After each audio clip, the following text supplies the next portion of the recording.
It's one of the most terrifying weapons in existence, capable of launching a jet of burning fuel well over 100 feet. The flamethrower bathed its targets in a 2,200-degree wall of fire. Today, few remain. It's so rare. Rarer and rarer every day. They were poking big holes in them like this and crushing them. And most of the ones that do can't be safely fired. Can we fire this? Not a chance. Now, in what could be my most dangerous quest ever, This is insanity. I'm turning to some incredible collectors Whoa. to help me discover how it helped turn the tide of World War II But in the Pacific theater, this was the game changer. and experience its devastating power firsthand. Fire in the hole! All my life, I've been obsessed with military history. But I don't want to just read about the past. I want to touch it, feel it. I want my history lessons to leave a mark. I'm Paul Shaw, and now, with the help of some incredible collectors, I'll try to get my fingers on the triggers of some of history's most amazing weapons.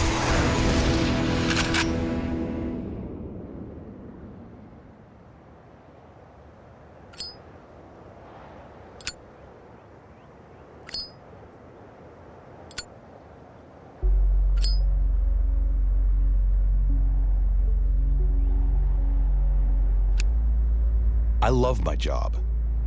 I've got to hold, touch, and use some of the greatest pieces of machinery on the planet. But nothing I've done has actually frightened me. It's got my attention, but it hasn't frightened me. What terrifies me the most is fire. I'm gonna try to get my hands on the most insidious, dangerous, and scary weapon ever devised by mankind. I'm gonna try to get my hands on a flamethrower.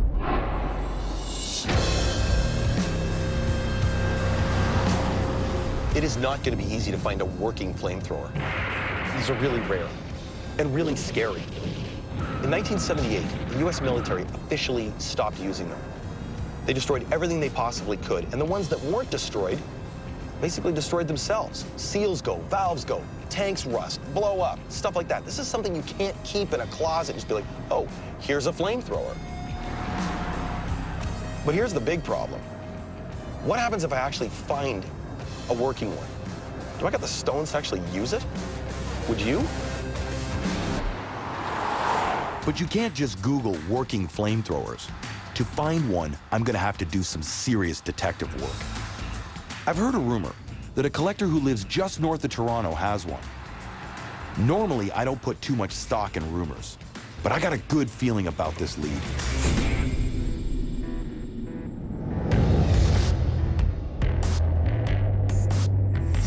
This is Brock Joliffe. As well as being a hardcore collector and restorer, he's a special effects whiz who does a lot of pyrotechnic work. Clearly, he's used to playing with fire. So how did this start for you? Well, back in 1974, I met somebody who had an Army Jeep, and he was willing to sell, and I bought. And it turned out that one Army Jeep wasn't enough. So from one, it went to several, and then Jeeps weren't enough, so I started buying other vehicles and collecting an assortment of military equipment. This is unbelievable. I need a shop like this. Well, doesn't every guy? Here we have a great example of U.S. Marine Corps Jeep. It's called a Mighty Mite. It's a bit of a rare item. They didn't make very many of them. Now, how many were made? 3,922 is the official figure. For a military vehicle, it was a pretty short production run, 1959 to 62. All aluminum body. They were designed to be air transportable. Dropped out of airplanes or from helicopter? I don't think they kicked them out the back of aircraft, but for sure they were meant to be underslung on a Huey helicopter. And just dropped into location. And then they would drop it down into location. They're meant to be able to be picked up by guys and moved out of muck. They got it down to about 1,700 pounds. And over here, one of my pride and joys is this M29C. It's called a Weasel, and it's a Second World War piece. These amphibious vehicles saw heavy action during the Pacific War. They carried troops, supplies, and the wounded. From what I understand, the engineering was so advanced that these actually had detonation systems in them? Yes, the vehicle was classified top secret for the longest time. And the initial few thousand had demolition blocks installed so that the operator could blow the thing up. Just destroy and it. so it couldn't be used if it went into enemy hands. From what I've heard, Brock collects more than just vehicles. It's time to see if the rumors are true. What else do you have? Like, what else, your collection, how varied is it? We have radio gear and kind of the assortment that collectors enjoy collecting. And in addition to that, I have 4 flamethrowers. Well, I'd love to see them because I don't have any flamethrowers. They're not exactly common. No, for sure they're not common. And I have one in particular that I'd love to show you. I would love to see it.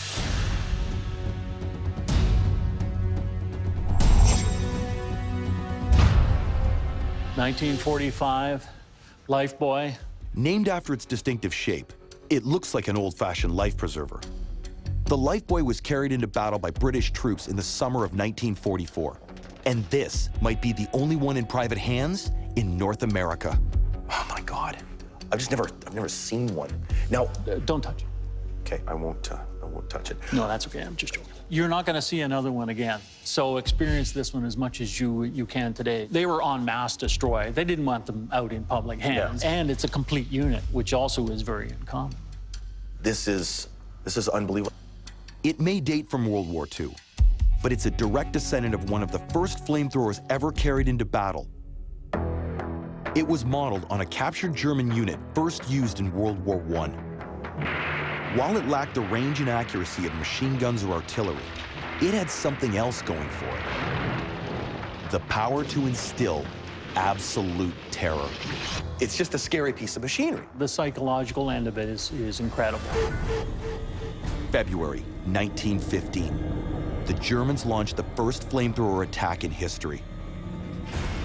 Their target? A stretch of trench held by the French army. For men who've already suffered through months of trench warfare, the thought of being burned alive is simply too much to take. The line breaks as panic-stricken troops flee the inferno, allowing the Germans to take the position with ease. In the wake of the attacks, the Allies begin to develop flamethrowers of their own. And by war's end, models like the Lifebuoy were seeing action. How does this one work? This is the pressure vessel. 2,000 PSI is contained in here. 2,000 PSI. Yep.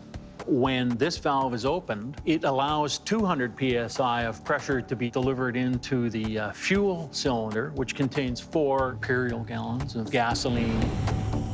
As the gas is shot through the nozzle, it's ignited by a spark. Once engaged, it could launch a jet of flame well over 100 feet. Have you ever had this on? I have put it on. Can I give it a try? Oh, yeah, totally, yeah. Put this part on. One. Oh, I see. And Sort it of. just hooked in. Okay. It was one of those, I got to get it off and run away. Yeah, things, because right? it's on fire. Yeah. This thing was devastating. Now I have it on my back, and I've got 2,000 pounds of pressure with stuff that blows up. Here's the problem. You cannot hide with this. You know, hi, I'm the guy shooting a flame at you. Like, I'm the target. Can we fire this? Not a chance.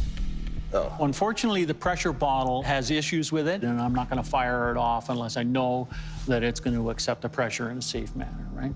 And it's an extremely uncommon piece, and I'd like to keep this piece of history just as it is. But the Lifebuoy isn't the only flamethrower Brock's managed to collect. As World War II progressed, both the Axis and the Allies began to produce larger vehicle-mounted flamethrowers. We've got 2, quite rare. These are vehicle-mounted. This one is called the Cree, and this one is called the Iroquois. They're both Canadian. In test trials, they got over 300 yards. This can shoot a flame 300 yards, three football fields. It was the gun that I decided to try and get to work, and it's the gun today that we're going to do our test fire projections with. Can we fire 300 yards today? No, I don't have 300 yards to shoot. I will take what I can grab at this Yeah. point. Brilliant.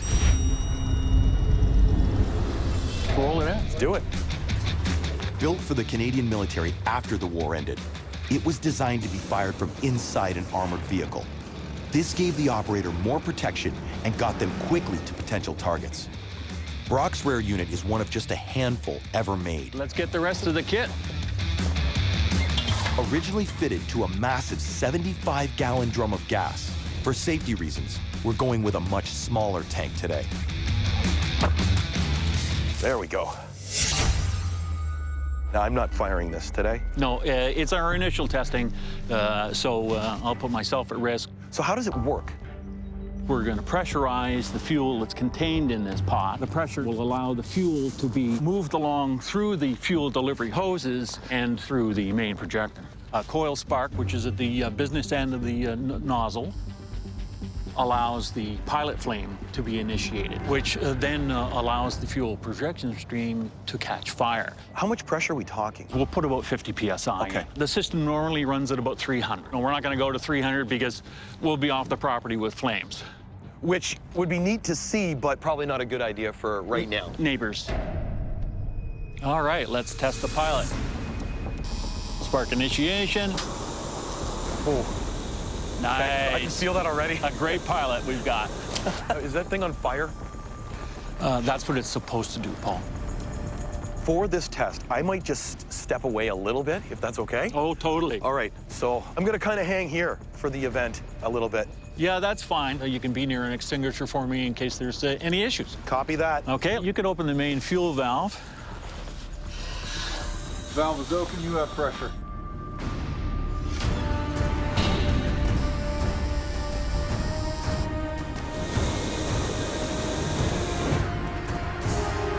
Stand by.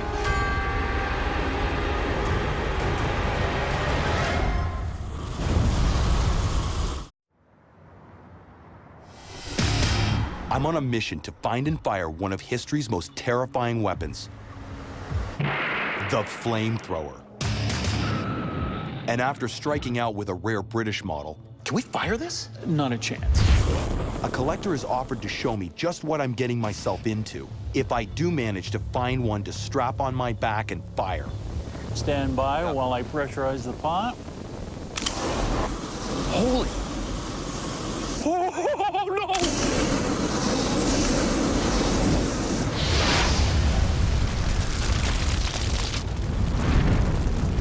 Oh boy. Is that what that does? Even at less than a quarter of its normal operating pressure, the results are awe-inspiring. It instantly generates a jet of flame that burns at over 2,000 degrees. It reduces our target to scorched twigs in seconds. It is just all fire. Everything's fire. It overrides your senses. It's incredible being at the operating end of this, and it would be very scary being at the delivery end. Wow. Not only the devastation, but the psychological side of this. I was looking to strap one of these, like a version of this, to my back. I figured, you know, coming here and seeing this thing in action, that it might kind of lessen or quell my fears a little bit. My friend, quite the opposite. But in addition to that terrifying demonstration, Brock had one more thing to share with me.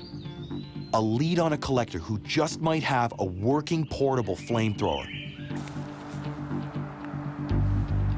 I have traveled right across the country, now in Oregon. I'm gonna meet with a collector named Steve Preston.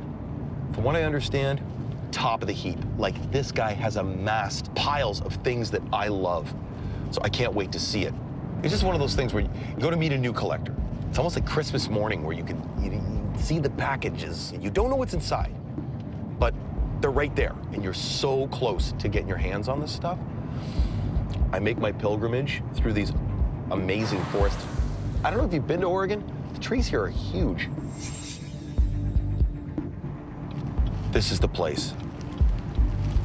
This is cool. Judging by what's parked in the driveway, I've clearly come to the right place. Meet Steve Preston. When he's not running his own towing company, he's chasing down rare American military artifacts. He takes his collecting so seriously that even his work trucks get camoed.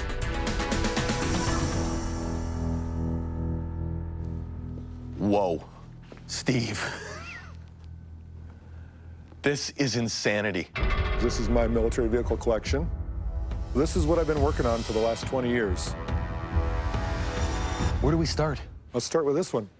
This is my 1943 GMC CCKW. This is the truck that helped us win World War II. In fact, this truck actually was over in Europe and fought in World War II, and very well could have been part of the Red Ball Express. That was the logistics train after D-Day. Correct. That was like a train of these trucks bringing supplies to our troops. So this is a historic truck, but I know it's actually been there and done that. So is this what started it for you? Absolutely. I can remember being a kid in school, you know, drawing pictures of tanks when I'm supposed to be learning and stuff. I'm like, I've always had an infatuation with a tank. So when I got this, I'm like, I need a tank. So I started looking.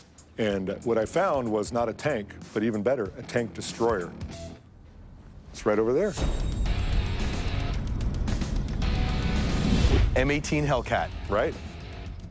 It's the best vehicle. This is the fastest production tracked vehicle of World War II of any army. Top speed 60 miles an hour, which is crazy for a tank. Well, it's like a sports car on the battlefield. This has a hydraulic turret on it, so they could zoom around behind an enemy tank where they were the weakest spot and quickly train the gun on the other tank and shoot them a couple times and then get out of the way before somebody could aim at them. Hit hard, move out of the way. But Steve owns way more than vehicles. What do we got in there? Let me show you.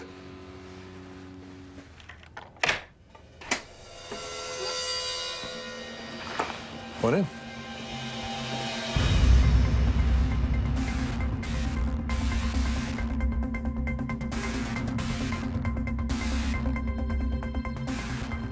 Whoa, Steve, what are you doing to me right now? So this is my collection. How many guns do you have? Do you know? I don't know exactly how many. I would say around 500. You know, they're all guns, but each one has its own story and its own history to it. I've got all different styles of American sniper rifles from World War I all the way up to current issue stuff. What's this? That is the very first American night vision scope from early 1944. So battery operated? Battery operated. That cord that you see hanging down went to a backpack where they carried a 20,000 volt battery that puts power to this scope for this infrared light source.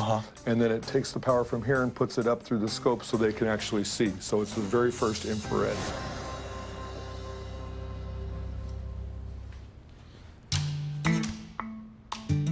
What does your wife think about all this? The two comments that I get when people come in and see my collection for the first time, the one is, when the big one hits, we're coming to your house, right? And that comment number two is, wow, you must have a very understanding wife. And the answer is, yeah, I do.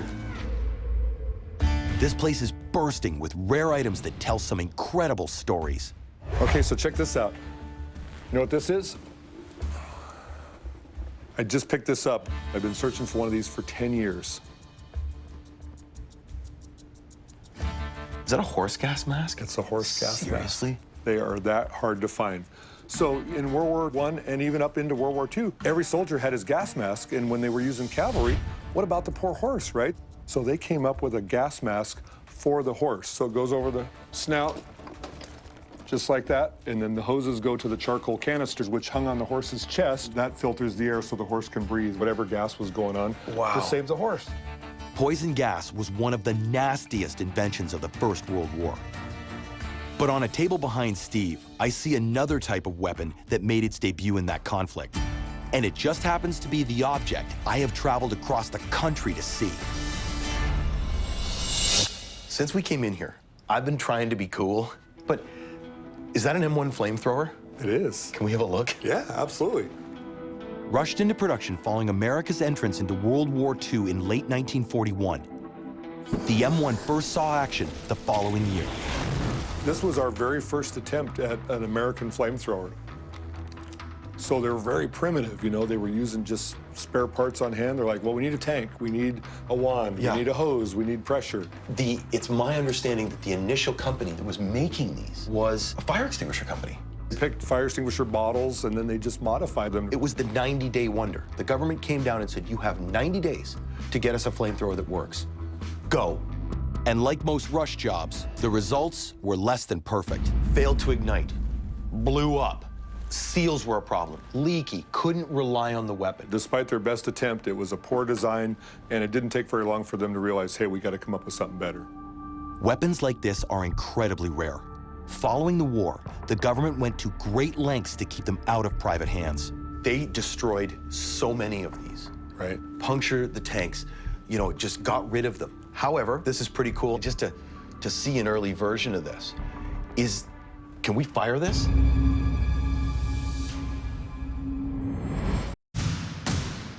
My quest to personally pull a trigger on a flamethrower has brought me to the home of super collector Steve Preston.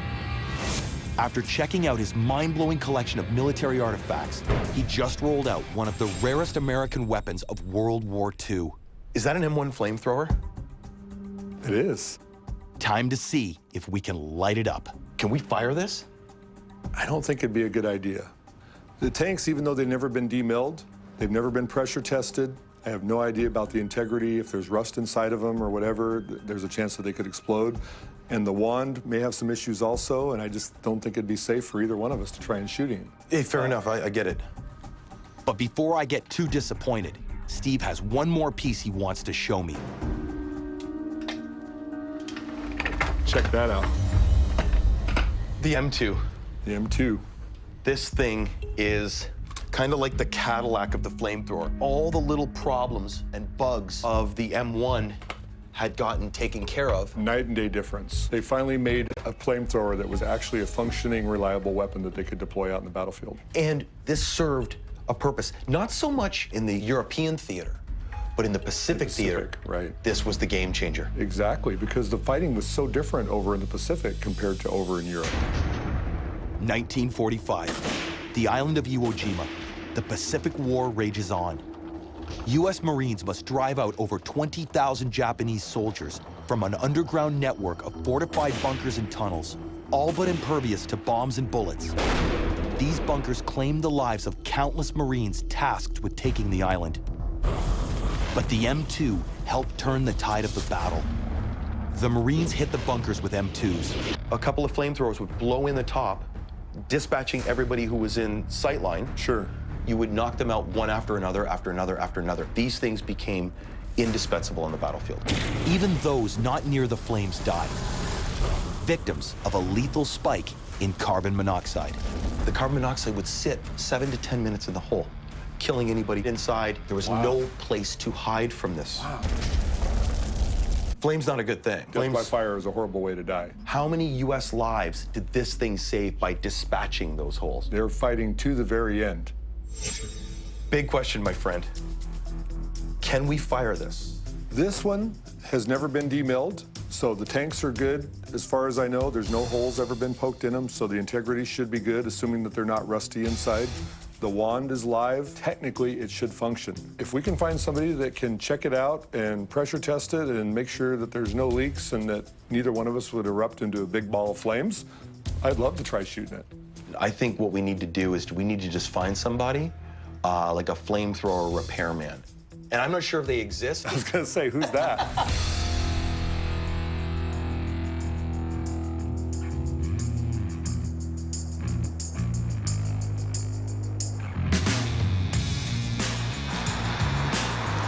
There weren't a lot of hits for flamethrower repairman on Google.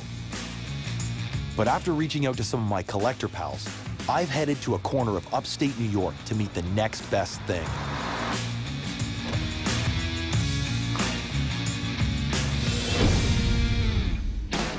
Charlie Hobson, one of the world's foremost experts on flamethrower history, design, and you guessed it, repair.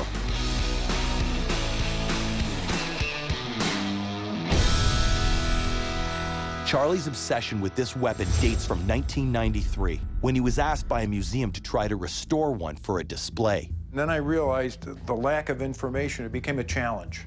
And I'm a challenge-oriented kind of guy, and if it couldn't be done, I wanted to see if I could do it. Then I got one actually working for the Armored Foundation. I'll never forget the day I got it on my back, and you hear that hissing, and it scared me to death. And I fired the darn thing, got it off my back as fast as I could, and said, I'm never touching one of these things again. They're dangerous. But after that first firing, Charlie was hooked. And in the past 2 decades, he's helped restore and fire several rare flamethrowers. And we're hoping he can breathe life into one more. really like to see, I've been waiting to see Steve's unit. He could have a very valuable flamethrower. Well, Just from the looks of it, it could be real valuable. Well, I guess there's only one way to find out.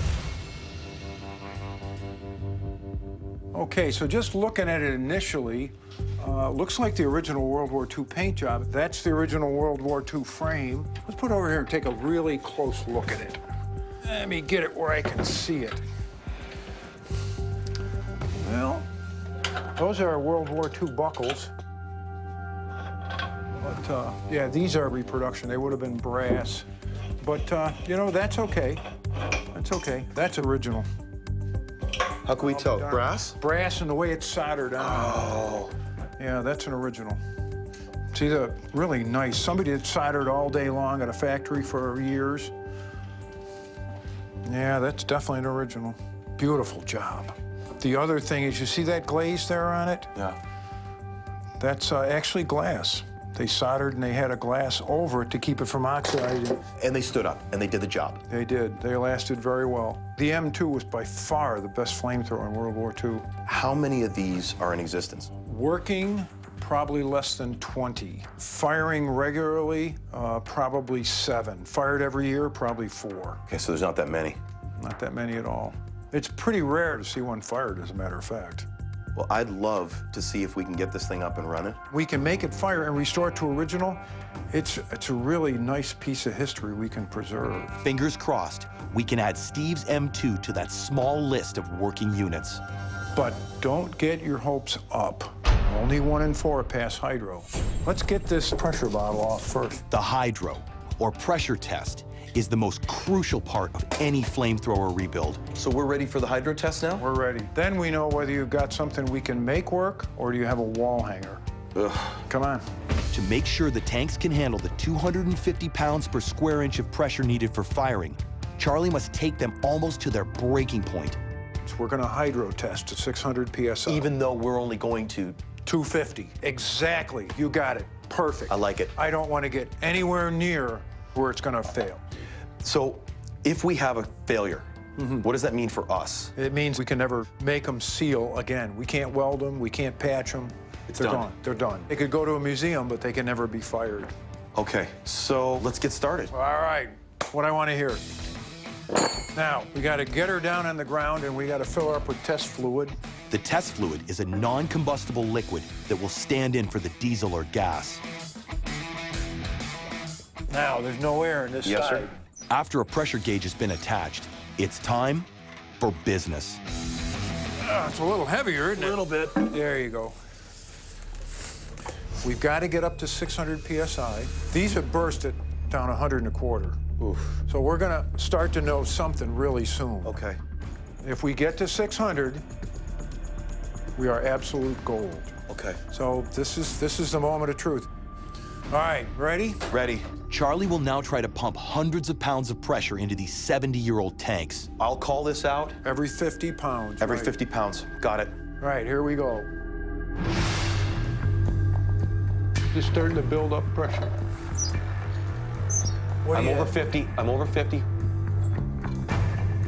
See you I'm last- just shy 100. I'm at 100. All right, I've seen them fail at 110. I'm at 150. 150.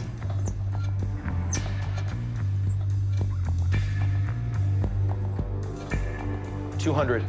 Yeah, I'm running absolutely perfect on this.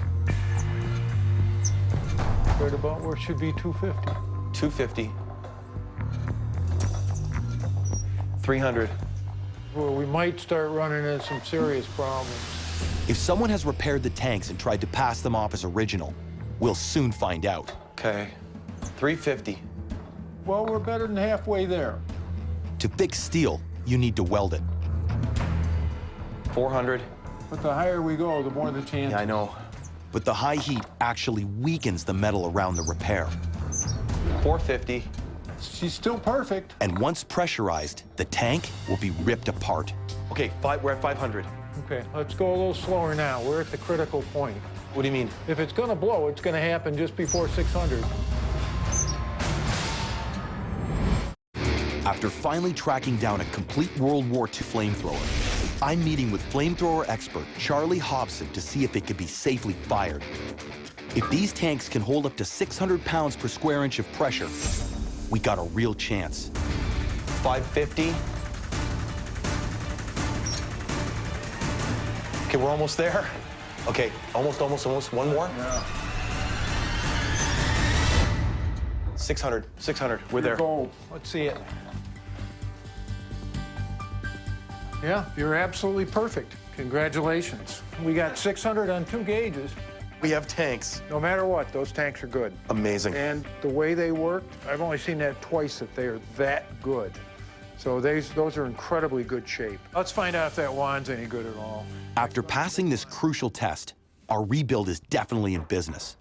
All we have to do now is make sure the firing wand is working. The wand controls the flow of fuel from the tanks and ignites it as it leaves the nozzle.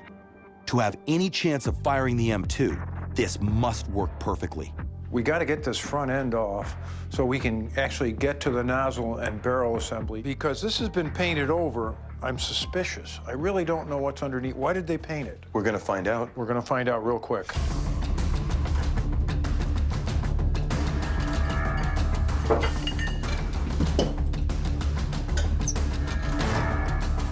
Charlie needs to look at the firing needle. And to do that, we need to pull the barrel apart. Towards me. Yes, sir.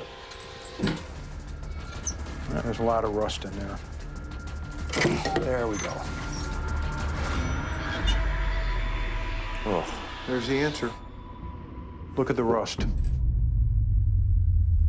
All right, so that's a problem. Is this bent too? Yeah, pretty bad. And I suspect the rust down here goes all the way through. The firing needle controls the flow of fuel from the tip of the wand. It must be perfectly straight and rust-free, or the fuel will leak after firing. Right now, there is no way this is gonna work.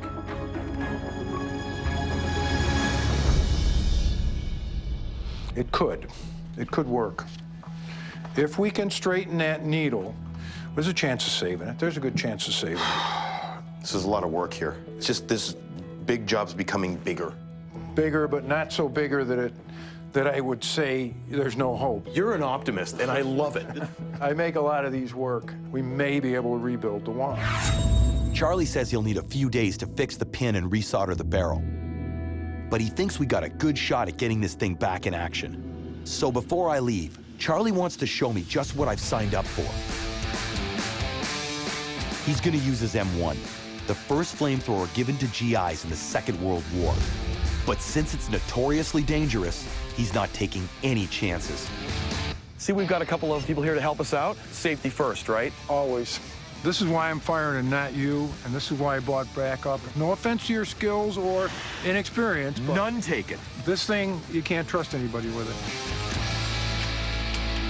Like most flamethrowers, the M1 kinda works like a deadly water pistol. What the hell is that? Once I open the nitrogen bottle, the tanks holding the diesel are pressurized. Turn on the fuel, Okay.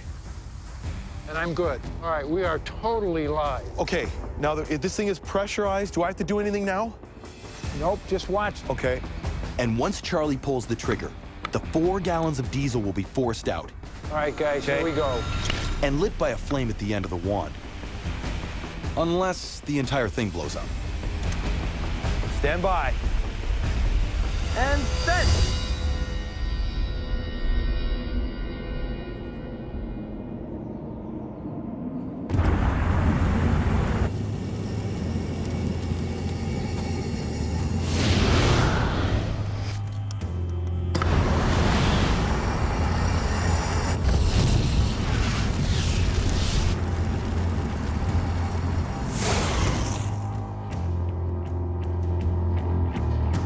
The effect is truly astonishing.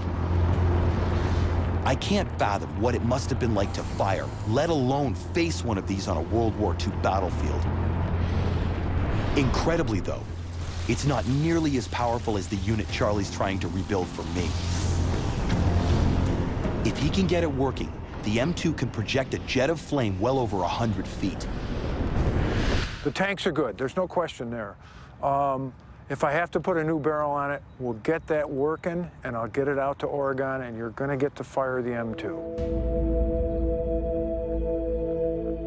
A week's passed, and I've headed back to Oregon to see how Charlie made out with the rebuild. Well, I did try to straighten this one, and it did break, so I ended up... Boys. Charlie, you made it. Good Yes. to see you, buddy. Steve, always a pleasure, man. Gentlemen, how we looking? She's perfect. She's smooth as can be and sealed up nicely. And Is it safe? flamethrowers are never safe. They're designed to kill, but when we do everything right, yeah, I'd say safe then. I cannot wait to get this thing out and try it. Me too, Right? me too. After all this time, I'm ready. Exactly. I'm ready. All right, so let's load it up.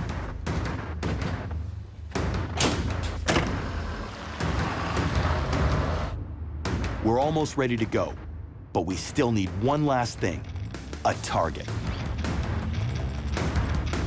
Charlie has a suggestion, and he thinks it hasn't been tried in almost 70 years. A spider trench, a bunker dug into the jungle and covered with logs and earth.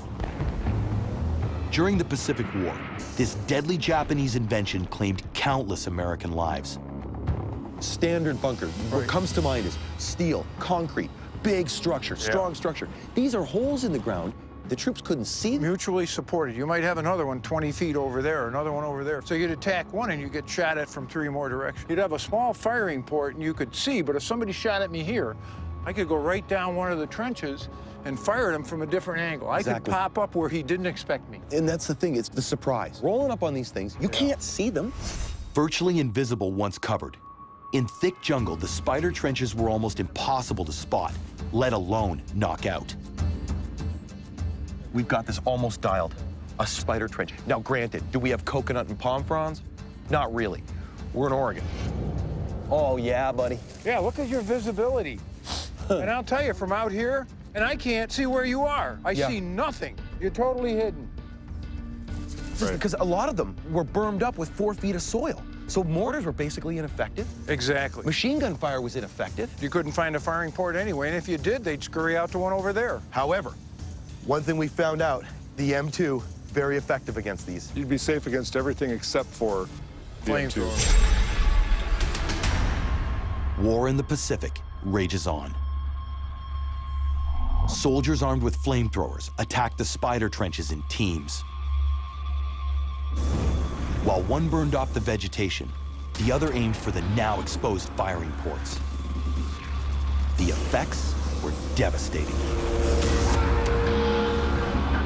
Finally, the Marines had a way to take them out. The M2, you could take out 20 of these things in a day. In fact, they did. With cameras in place to catch what happens inside a spider trench during a flame attack, we are ready to go. Charlie now has to give us a crash course in flamethrower operation. And given the dangers, he isn't taking any chances. All right, we know the potential of this. If we can kill 72 Japanese in one cave, we can certainly kill an operator with it, right? That being said, I'm going to monitor the pressure while it's on your back. I put this shut-off on, which is done in training a lot in the Marine Corps. I can shut the flow off to your gun quickly if I have to. I can shut your pressure off quickly if I have to. And we filled your pressure bottle not with compressed air, which would cause an explosion with a volatile fuel, but instead with an inert gas. We've done things to minimize problems, but we're still dealing with something that has the potential to kill, and more than just burns. Carbon monoxide, diesel fuel in the eye can blind you. So keep your wits about you. Pay attention. You go right over and put it right on you. Once I get kitted up, I see that Charlie's added one last safety feature. A new ignition system. Headed in the right direction. Charlie, we're not using magnesium today? Well, we're not using the standard flares. M2s are lit by a heavy-duty flare that burns for several seconds after the operator pulls the front trigger. That's not great for a beginner like me. The disadvantage of the standard flares, you can't control the flame. Once one lights up, you can't stop it. So if we have a problem, there's no such thing as turning it off. Just like a road flare. Yeah. You got it. The beauty of this, goes on when I want it to, goes off when I want it to. With the M2 finally assembled, we've made our way to the firing line. After 70 years of silence, it's about to breathe fire one more time. I've traveled to Oregon in hopes of firing one of the rarest and deadliest weapons of the Second World War, the legendary M2 flamethrower. And as we get ready to unleash this thing, Charlie reminds me how not to get killed while operating it. That's your ignition. That's your death grip. You let go of that, the recoil brings it over, you're buried in an umbrella of flaming fuel, okay? Death grip, hold it tight. This is a safety. Press this in first, and then this back all the way. Practice. All right, one more. Okay, if you don't pull that back all the way and your needle comes back, you're gonna have spray in front of you that can ignite. The other way you can kill yourself is by spraying the ground in front of you, and you're gonna make a big rolling flame go over you. Okay? I've read in some of the training manuals that there has to be a psychological evaluation of the person using this. Are you psychologically evaluating me right now? Bet your butt I am. And I've been doing it too. You're nervous. I'm aware and I am confident. Agreed. I'm not gonna say I'm afraid or scared, but I am definitely fully aware, and you have my undivided attention presently. Good, glad to hear it. You're giving me some confidence too. So after one last rundown of the firing process, I'm gonna aim this up at a 45-degree angle so fuel does not leak on my hand or short this mechanism out. That's correct, very good. 2, death grip. This is not going anywhere. Imperative. This, I will snap this button, I will make flame. Once that flame is going, safety goes in, and I hammer back all the way. Correct, you got all the points correct. Charlie wants me to test fire at a pile of branches. I'm gonna take you up to full pressure.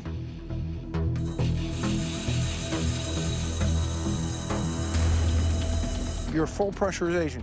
You are full live right now. Give me that pile burn.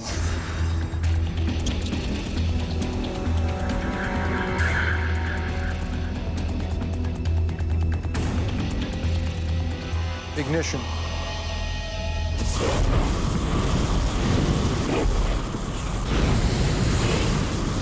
That's good. All right. That was unbelievable. There's a kick to it, and then all of a sudden, it's this instant heat. I'm shaking. It is the scariest thing, hands down, I have ever done in my life. Charlie, this is unbelievable. Steve. I could feel the heat standing 10, 15 feet behind you. Having shown Charlie that I've mastered the basics, it's time to unleash the full power of this weapon on our spider bunker.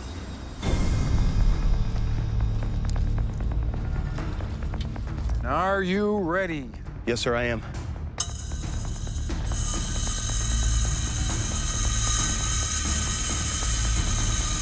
You're at 250. Flamethrowers now live!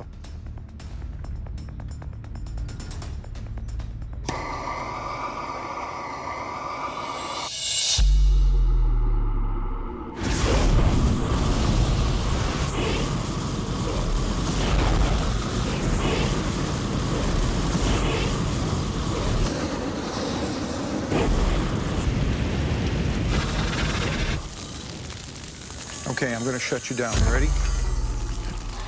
Flamethrower safe. Guys, that is unbelievable. Look at that. Look at that. I have a new level of respect for what the M2 is capable of. I had no idea it was like this. Like, it's just unbelievable what this thing in operation could do. Our test is a chilling reminder of just how effective the M2 was at neutralizing these bunkers. Once we hit that small firing port, within seconds, the inside of the chamber was engulfed in flames. A spider trench might have been impervious to shells or machine gun fire, but it didn't stand a chance against the M2. With a fresh mound of branches in place, it's time to let Steve experience the terrifying power of his rebuilt M2. I am nervous. I've had this thing for over 5 or 6 years and slowly collecting parts and pieces of it. So to be here today and finally be able to pull the trigger on it and see it work, it's awesome.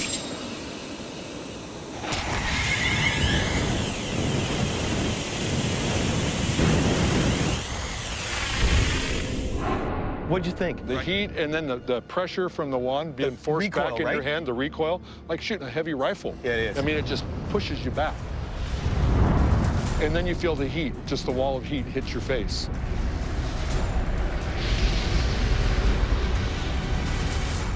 Look at that thing.